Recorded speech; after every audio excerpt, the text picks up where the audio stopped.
May 14th, 1850. Somewhere along the remote western coast of Australia, the boat was gone. At first, no one said it out loud. They just stood there, staring at the empty horizon. The surf rolled in and out, slow and steady, like nothing had happened. But something had. Something had gone terribly wrong, because the Lady Munro, their only way out, was no longer there. A few broken pieces of wood floated near the shore. A torn sail lay half buried in the wet sand.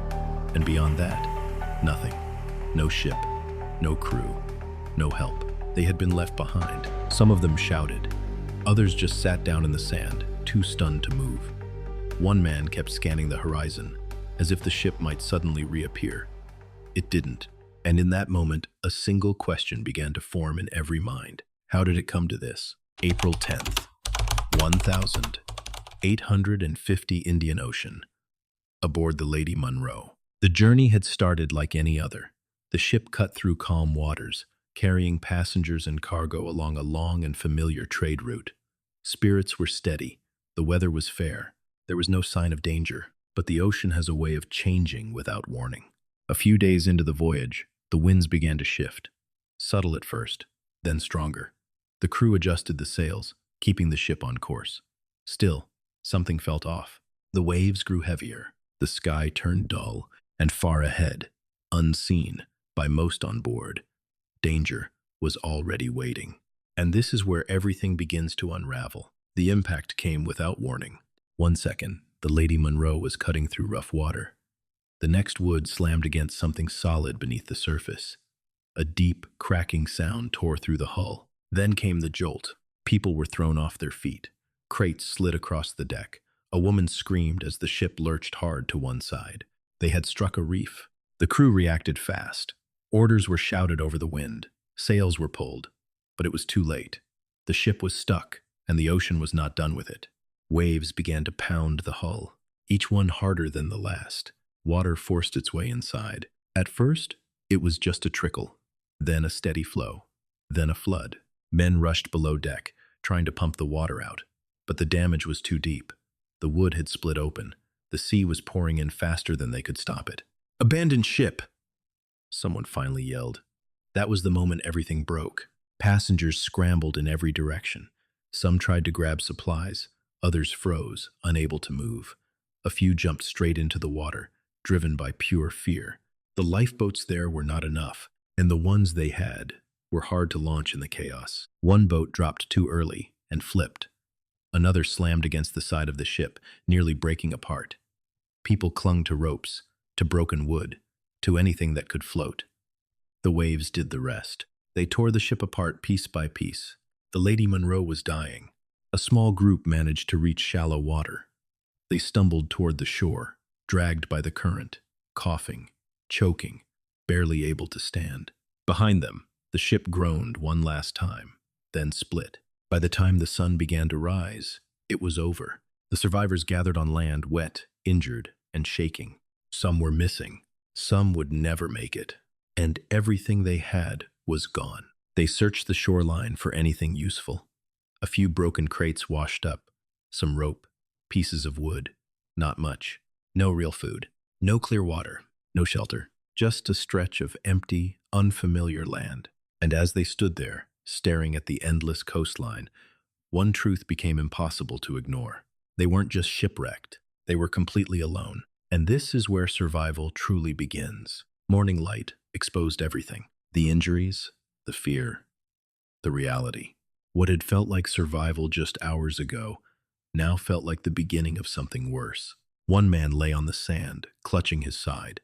Another had a deep cut across his leg, barely able to stand.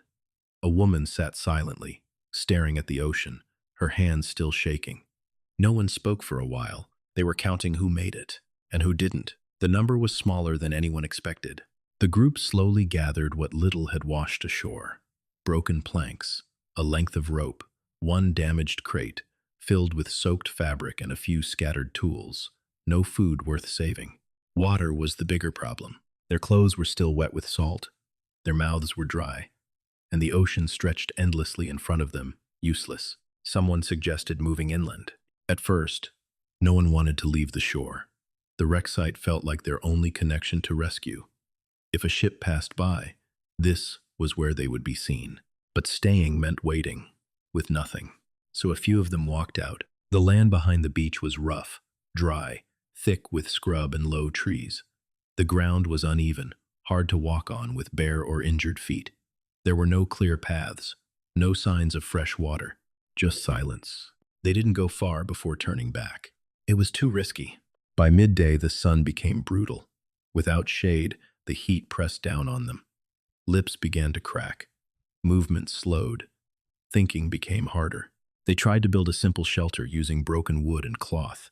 It barely held together.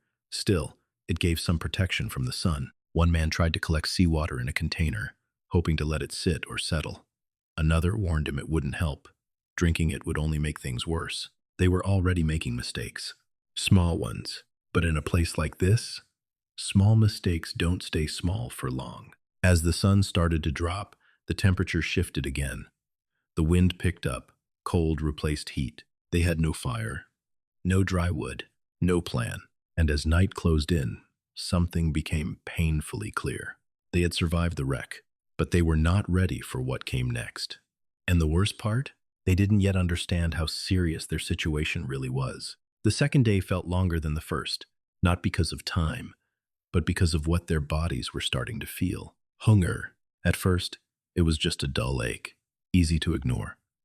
Something they thought they could push through. But by midday, it grew sharper. Their stomachs tightened. Movement slowed. Even simple tasks felt heavier. And there was still no food. A few survivors walked along the shoreline, scanning for anything useful. Shellfish, seaweed, anything that looked edible. One man managed to pull something from the rocks, but no one was sure if it was safe. They hesitated.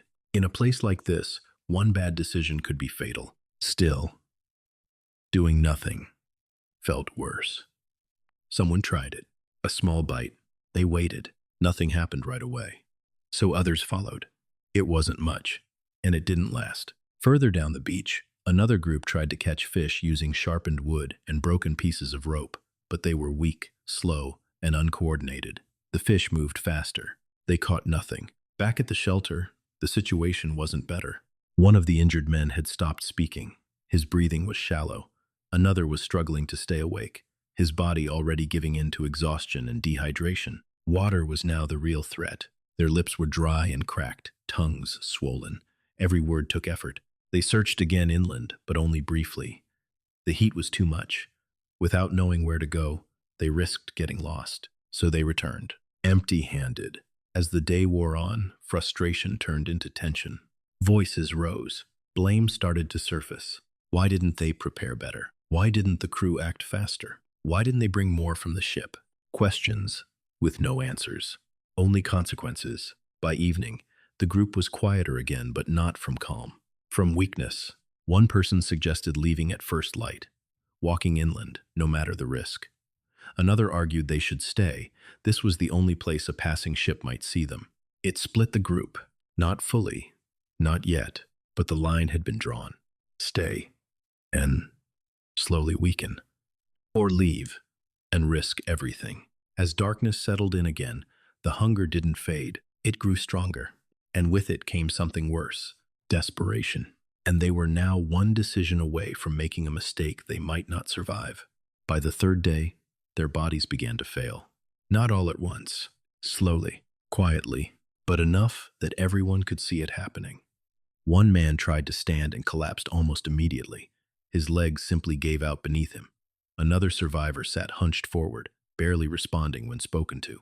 They were running out of time. Hunger had weakened them, but dehydration was destroying them. Their mouths were too dry to swallow properly. Some could no longer speak clearly. Even thinking felt slow and heavy. The heat made everything worse. The sun burned down without mercy, draining what little strength they had left.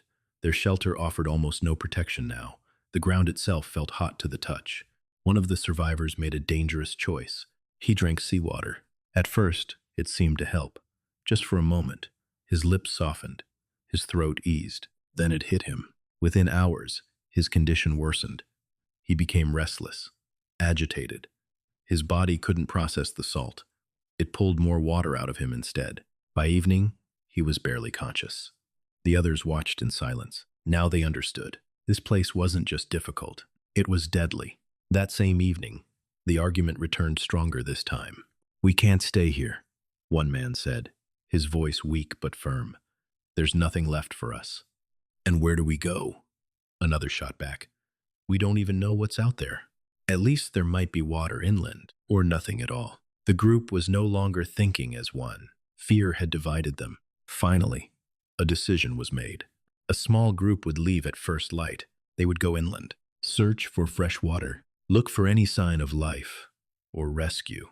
The rest would stay behind, too weak to move, or too afraid to try. That night felt different, quieter, heavier. No one had the energy to argue anymore. They just lay there, staring into the dark. Some wondering if they had chosen wrong, others wondering if they had already waited too long. And as the wind moved softly across the empty shore, no one realized just how close they were to losing everything. Because what comes next will push them further than they ever thought possible. At first light, they moved. No long goodbyes, no speeches, just quiet nods and tired eyes.